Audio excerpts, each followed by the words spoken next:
In case you missed it, WWE has already launched Penta and his merchandise on WWEshop.com. And a lot of people thought that this was done by accident, but that's not actually the case. WWE has decided to fully go through and start marketing Penta's new merch ahead of his debut for WWE Raw on Netflix. Now, obviously, I have been talking a lot about Penta coming to WWE and leaving AEW, but I don't think people really understand how important this truly is. And I think this is a really, really big, pivotal time for WWE, because how they introduce Penta to the WWE company and to the WWE universe will ultimately dictate if other luchadors come to the company, or if other key free agents come to the company, or if any other key AEW stars come to the company. And I think a lot of people aren't necessarily thinking about that, but that's why it is actually way more important that WWE not only handles Penta's debut correctly, but also his push until the Lucha Bros come in together as a tag team. Now, obviously, with WWE Raw on Netflix coming out tonight, we don't know if it's a 3-hour show, 2-hour show. We don't know exactly what time it will end. We don't know exactly how much time WWE will give Penta and Chad Gable to actually wrestle. But what we do know is that Penta is making his debut tonight. And I think first impressions matter. They matter the most.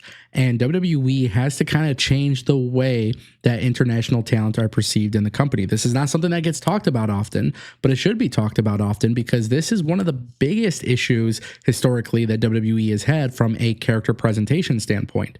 WWE, more notably under the Vince McMahon era, has treated, international talent as comedy characters or gimmicks that are just way too gimmicky and not as serious, not as credible. And you don't see that Triple H does that, but you also haven't seen Triple H be given many opportunities to change that perception. And I think that's why Penta's debut is one that everybody's going to be paying attention to.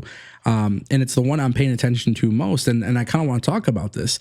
There is a lot of free agents coming up soon.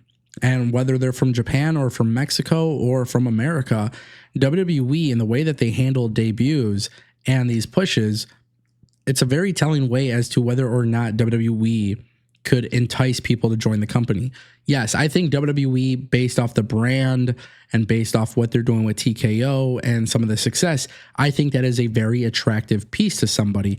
But if you are a pro wrestler who is potentially looking at coming into this company and potentially looking at signing with the WWE, I think you want to have a little bit of confidence that Triple H and the company will handle your debut correctly. Now, keep in mind, Penta is going to WWE Raw. Penta is bypassing NXT. We saw this with Jade Cargill as well. And I think that was a really, really cool thing for WWE to do, because historically speaking, WWE would say, no, you have to go to NXT. You got to get a whole brand new gimmick and a whole brand new name and a whole new theme song. And WWE hasn't necessarily done that. Granted, Brian Pillman Jr. did become Lexus King, but I actually think that rebrand was a good idea. But for the most part, we have seen people kind of be given a new opportunity, I should say, within the company, by still retaining some of the old traits and old characteristics that they've had previously. If I'm a talent and I see Penta, which, by the way, I think we can all say at this point, more than likely his name will not be Pentagon. It won't be El Zero Miro. It won't be anything like that. It's specifically just going to be Penta, P-E-N-T-A, right? If people are looking at Penta's debut and they see Penta gets a really cool entrance, a really cool theme song, and they see that he is taken very seriously, I think that it's going to put a lot more confidence in some of the talent that may come from CMLL or AAA or New Japan. And I think that's why a lot of people are going to be paying attention to how WWE does this and how specifically Triple H introduces him to the WWE universe. And by the way, if WWE gets it wrong, no matter how great or successful WWE is, I think they will have a hard time bringing in free agents. I think the one reason why WWE is even able to bring in free agents at this point is because they do have a pretty nice track record of saying like, hey, Andrade, you could come back. And immediately Andrade goes on to have a best of 7 series, banger, banger, banger, banger after banger with Carmelo Hayes. And people are like, wow, man, even Andrade was a WWE talent before he went to AEW. AEW didn't utilize him. He went back to WWE. WWE took his presentation really serious. Yeah, they didn't put Andrade in the world title scene, but they didn't need to. They just showed hey, we're going to utilize you. We're going to make you look good. You might win, you might lose, but you're going to be a person that's actually on TV. That was great. I think people are going to look at Ethan Page as another example, somebody who wasn't really being utilized in AEW, and then he comes to WWE and gets hot shotted to the World Championship. Not everybody's going to get that treatment, right? And you can't expect that treatment to be given out to every single talent. But I think it could be very, very, very possible that WWE inadvertently will just start utilizing newer faces and newer talent. You got to remember, SmackDown's moving to 3 hours. WWE Raw on Netflix, it could be 4 hours long if they want. There's a lot of TV time. So I think there's a lot of people who are going to be analyzing these situations and saying, okay, maybe I might not get the Ethan Page treatment, but maybe I'll be like Andrade in the sense that I'll be taken seriously. I'll be put on TV weekly. And on top of that, I'll be utilized in a way where even if I win or lose, I'm still going to be protected of some sort. And I think if you're a talent in the wrestling industry and you're going to go to a new company, it's not always about winning championships and being the big name or being the headliner, but sometimes it's just knowing that like you could confidently be presented in a way that you want to be presented. And I think there's a lot of people, and this has been really disgusting to see, but I've seen people in my comment section be like, they're just going to throw Penta in the LWO.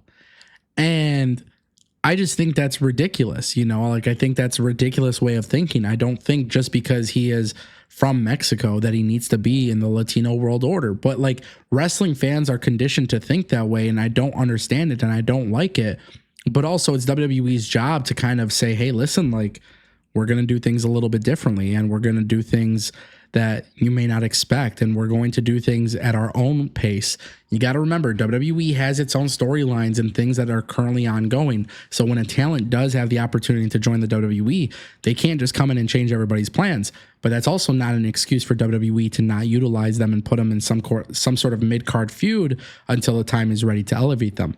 I think for Penta, the thing that I'm really excited to see is not only how WWE presents him, but how WWE tries to differentiate him from Rey Mysterio. Because I think a lot of people think, you're going to have luchadors, right? But Rey Mysterio is the ultimate babyface. He's never turned heel for a reason.